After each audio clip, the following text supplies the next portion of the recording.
11:59. Welcome back. 82 outside. Here's the East Peoria Riverfront, looking to the north and west and seeing some of those skies clear up. Here is a look at our temperatures all around the area. All of us now into those 80s, 84 in Lincoln, 85. Or 85 in Lincoln, I should say, 84 in Bloomington and Normal.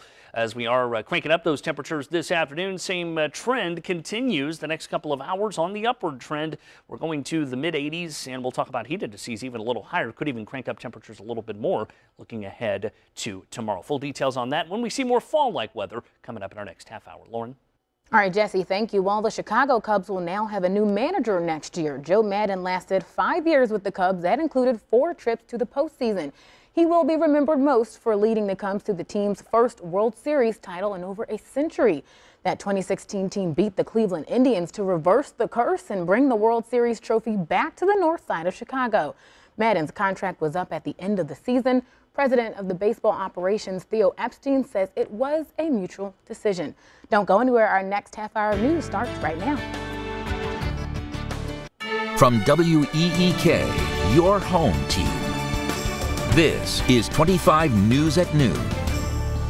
Good afternoon and welcome to 25 News at Noon. I'm meteorologist Jesse Gwynn on this Monday afternoon. Happy Monday to you all. I'm Lauren Melendez. I'm so glad you said afternoon because I was just about to say good morning. It is the turn of the hour. So it's the hope afternoon. You all, yeah. As of about 35 seconds ago. As of about 35. So hope you're chugging along. Hope you've had some coffee. I haven't, so need it, but yeah. it's going pretty smooth so far. I needed quite a bit to get me through, of course, the active weather yesterday. Yeah. And I kind of decided I wanted to show this again. I showed this morning during 25 I think News I know what it is. today.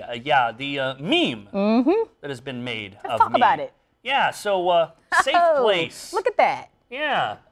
Now, the deal was yesterday we obviously had our tornado coverage here on WEEK. It's always our policy to keep you safe no matter what. We are going to go on air and stay on air during a tornado warning until that warning expires. I think some folks were upset a little bit that we went on over the NASCAR race. But guess what? It's our policy, and we won't apologize for that because we have the commitment to keep you safe and to keep everybody within the viewing area safe. People tune in and out every few minutes. And so to the creator of this, thank you very much. I think I got my point across. How about I think so too. Let's take you outside. Here is Civic Center Plaza. Quiet weather. Boy, a lot different than yesterday afternoon. But boy, we're warming things up. Look at that, 82. There's Civic Center Plaza as mentioned. 84 in Bloomington and Normal. Here's the thing. Front is off to the north. Warm front. That brought us those showers and storms for yesterday. And now, well, we are much quieter going through the afternoon. Here's what the planner looks like.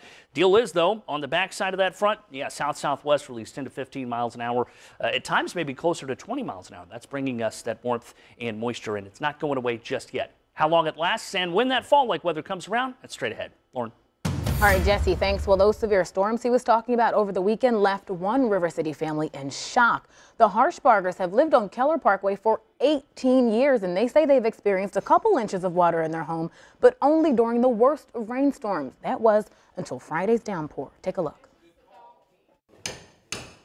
This is what the Harshbargers' home on Keller Parkway in Peoria looked like Friday afternoon.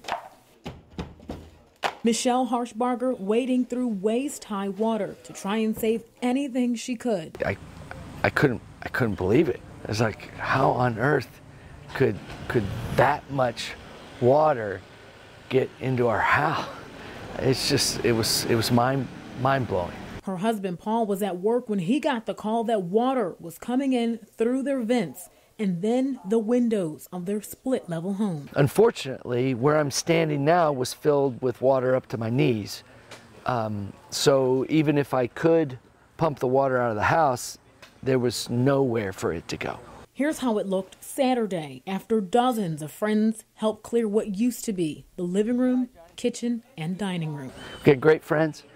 A lot of folks that I work with are here, and we're just basically starting over. Almost nothing was saved. The piano Paul played since he was 10 years old now barely carries a note. The family says insurance hasn't helped them in the past, so they're relying on a much higher power this time around.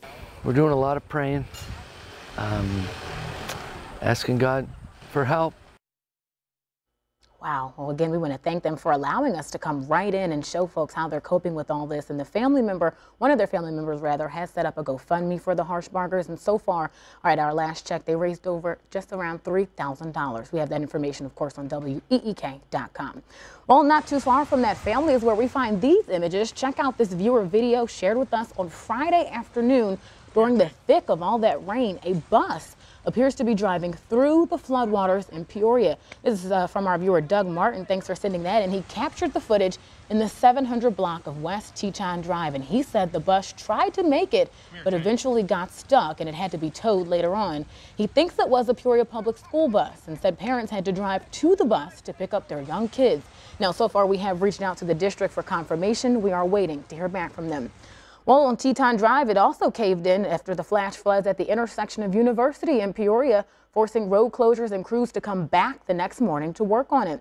Public Works Superintendent Cy Maroon says the area was like a, quote, gushing waterfall, and explained that water got underneath the asphalt and separated it from the concrete. While that excess rain in a short amount of time softened the road and broke the surface. Now, he was clear there weren't any holes or washouts, but still, it was not safe for drivers. We responded to every location to see if there was anything that was actually happening that we could contend with or not. And in most cases, it was the same result. It was just so much water that our storm inlets weren't carrying the water. And it was just that, I don't know, 4 or 5 hour period of a torrential downfalls. I've never seen anything like it. And their work is certainly not over. Public Works crews will be back all throughout this week for the inspection phase of that aftermath. They say they're checking those flooded areas and pavements to make sure they are safe for travel. We'll be checking back in with Cy Maroon later on today. Well, a 20-year-old accused of opening fire at a Northern Illinois high school last year has been deemed fit to stand trial. Matthew Milby Jr. was originally found unfit for trial back in March, but Sauk Valley Media reports a Lee County court order filed on September 6 states the opposite after months of mental health treatment. Milby Jr. is accused of opening fire at a graduation practice at a Dixon high school with a semi-automatic rifle. Well, switching gears back now to local news, the mother of an East Peoria middle schooler says her son's school is not taking safety threats seriously. Courtney Moore reported a threat on September 4th. In this long Facebook post, she says her son's name was one of 6 listed by another student, who went on to say, quote, "I'm going to bring a knife to school and have a little fun." Now, according to that school, the student did admit to sending those messages, but Moore says the student was allowed back just a few days later. And what's worse, her son was extremely uncomfortable. It's going to get to the point where something serious is going to happen, and they're going to say, where were the warning signs? Where did this problem come from? Where did it stem from?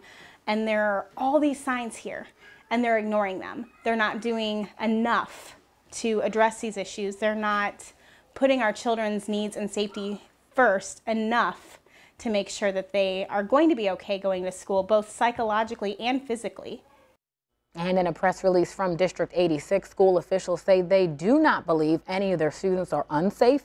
They also said the student who made those threatening messages was suspended and allowed to come back because law enforcement said there was, quote, no evidence or indication that the student actually intended to carry out that threat.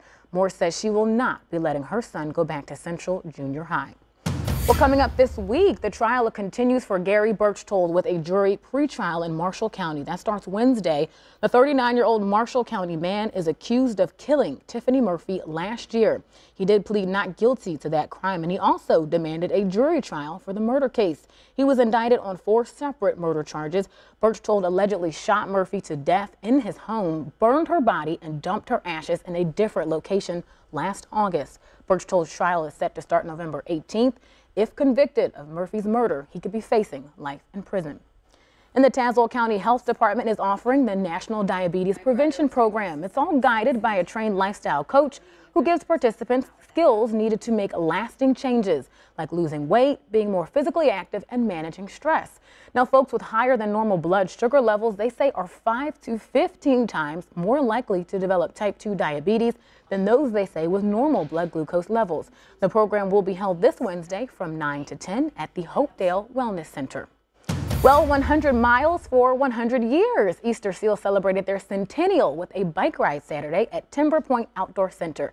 The 160-acre camp at Lake Bloomington hosted riders from all over Central Illinois. They took part in not one, not two, but 3 races, 60, 30, and 12 miles for a total of over 100 miles biked. Seals is celebrating 100 years. We've been serving families and kids for 100 years in the Central Illinois area. We're raising funds essentially to help send kids to camp and provide services for Easter Seals families. Well, unfortunately, that nasty weather you heard Jesse and I talking about forced them to cancel their 60-mile ride. But one sponsor, David Osnowitz, says it was still a successful event.